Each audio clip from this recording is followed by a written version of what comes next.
Welcome on the show. Like, I'm not a big fan of Mondays, but okay. Welcome on the show, though.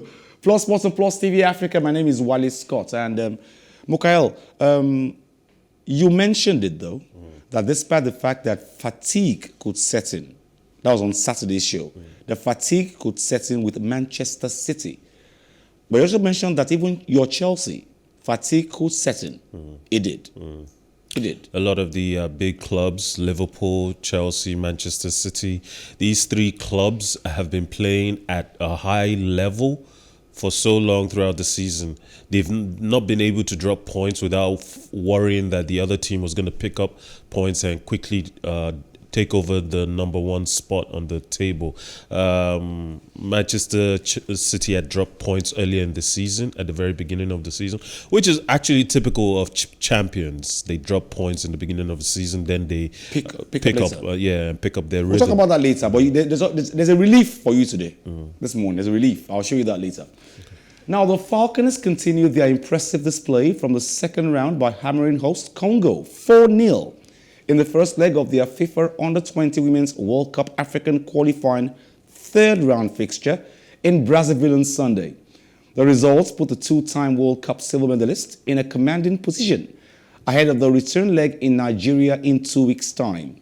Mercy Idoko put the Falconets ahead in the 38th minute before more goals from Flourish Sebastian, and a penalty converted by Esther Oyenzide in the 50th minute put Nigeria in a comfortable position.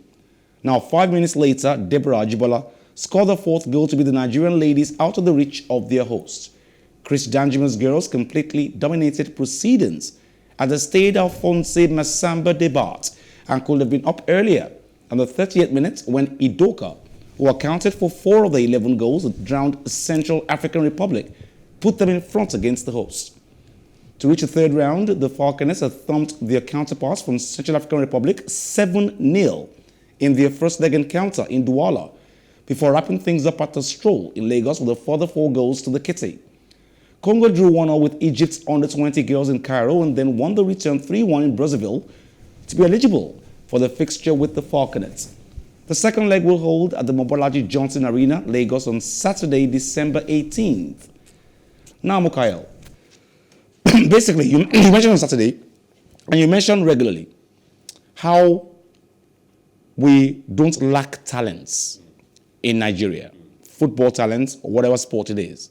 We only lack managerial talent, really. I mean, it goes without saying that it doesn't matter whether it's in sports, education, sciences, we have plenty of talent. But in sports specifically, these athletes have come to realize from very young, from as young as 5 years old, that their talent was only something that they had control over, not the administration of the sports, of the games. And ultimately, 5-year-olds grew up into 10-year-olds who grew up into 15-year-olds who are playing on the streets, who end up in academies, and who are vying completely by their own strength. Over there, in the UK, the US, we have something called soccer moms. Mothers who spend a lot of time helping groom their kids, helping supply juice boxes at games, driving their kids to the football practices. But we don't have a lot of that in Nigeria. And it goes beyond just administration. It goes all the way down to the root of how we parent and manage our talented sports and athletes. Ultimately, if at a point we all accept that sports is a way out, is a decent way of making a living, then we won't leave it to the administrators. When the administrators are basically politicians. True that. And they pick up on what we are putting down. They pick up on how well we are responding. Now, you're saying the same thing that all of us say on radio and television as well as we are sports presenters. What's the solution? Is it the case of we're putting square pegs in round holes? Or well, I would say that it all goes down to education. When it comes to even sports, it goes back to education. When you re-educate kids at school level and you remind them that it's okay to have extracurriculars. It's okay for schools to sponsor inter-house sports and put significant effort into it. When government starts providing grants for not just person who's going to go to university and study engineering, but they're putting grants making grants available for schools who are going to put forward the very best athletes, best tennis player, best footballer, best even in chess. No matter what sport it is, if there is enough support, we can get it done. The result will ultimately be that we'll have players and athletes who are better groomed from a younger age. The likes of Messi and Ronaldo are as good as they are because from such a young age, Messi went to Barcelona at 6. 6, yeah. So, and even though he had health issues, even though he had bone issues, nutrition specialists were called in.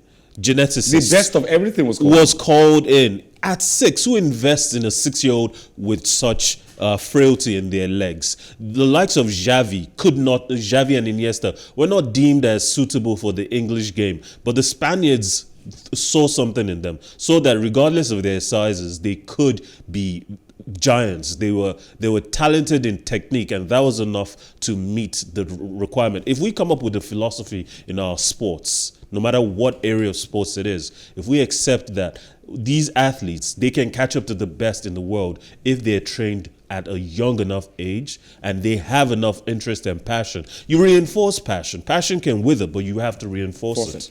Okay, like I said earlier, on our shows on Plus Sports and Plus TV Africa, we bring you sports that people don't look towards most of the time.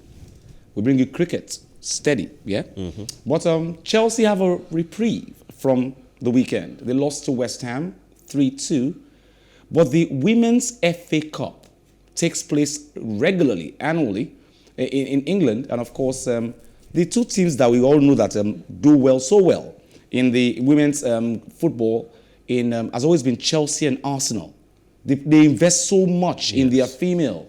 And so Chelsea lifted the FA Cup for the third time after a dominant 3-0 win against a disappointing Arsenal, with the Blues claiming the domestic treble. From Kirby gave Chelsea a dream start in the 3rd minute after a defensive mix-up left the England international through on goal to slot past Manuela Zinsberger. After missing a flurry of chances, the Blues continued where they left off in the second half, and a sublime brace from Sam Kerr confirmed Wembley delight for the Londoners. But please ensure that you look into this. Watch out for Kerr's 3rd goal. That was massive. So you can look away from Chelsea's loss on Saturday and look at the fact that Chelsea ladies just lifted the Women's FA Cup trophy. The 3rd goal was definitely audacious. Wow, Sam Kerr. It tells you a lot about how far women's football has come. I mean, it's just one goal. It's just one female footballer. But it tells you that technically these players are gifted and are being trained with everything that we've learned from male football. They might not have the physicality to play at the same pace and level as the men's football, but their technique is just on par. Let's look at the investments these clubs put into female football. We hear about feminism everywhere across the world now, and the female feel like we're not being treated right. But these clubs, Chelsea and Arsenal precisely, invest so much in the female. And so when these ladies come out and say, listen, we must get the same amount of money, the male, you can understand why they're saying that. Because they watch this game, watch this game, and realize that women's football ain't that bad anymore. Well, unfortunately for them, in life, the value of your work is not dependent on how well you do, but how much the people it impacts value it.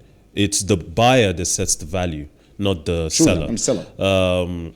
Men's football is by leagues ahead of women's football, and it has a long-running tradition. So you can't leapfrog that tradition. You have to build up to it. Women's football still isn't as well perceived in the world. The two dominant teams in England are Chelsea and Arsenal, with Chelsea as number one consistently. And Chelsea are still investing. No, Arsenal have always been top of the shelf. Yeah, but in recent times, yeah. in recent times, once Chelsea committed resources to it, just like Abramovich did with the men's side of the club, initially, they leapfrogged Arsenal because they had enough resources. And Chelsea are trying to catch up to the Barcelona of ladies, because they are the top in the world. They are superwomen. So as long as that is the bar, and the bar keeps shifting because men's football keeps improving. True that. So women have to catch up, and you can't leapfrog the tradition of every weekend people rushing to stadiums to watch men play. Ultimately, we will probably come to that point where not just women are vying to go watch women play, but men, children, everyone, every weekend wants to watch it. Well, we'll talk about what happened in the English Premier League later on the show. Man United fans were happy with Ralph Rangnick's first game in charge, a 1-0 win over Crystal Palace in the Premier League on Sunday. Now, supporters praised Rangnick's tactical approach. After the game, however, some admitted things could not change overnight and that he has work to do.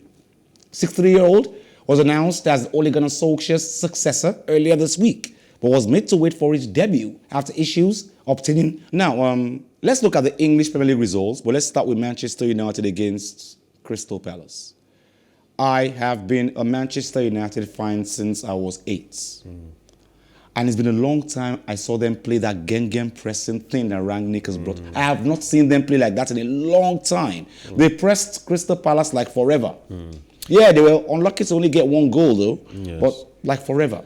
But the Crystal Palace team are not a weak team. Yes. They're not the likes of Norwich that will wither under a bit of pressing, or Burnley that will fail if you play to their strengths.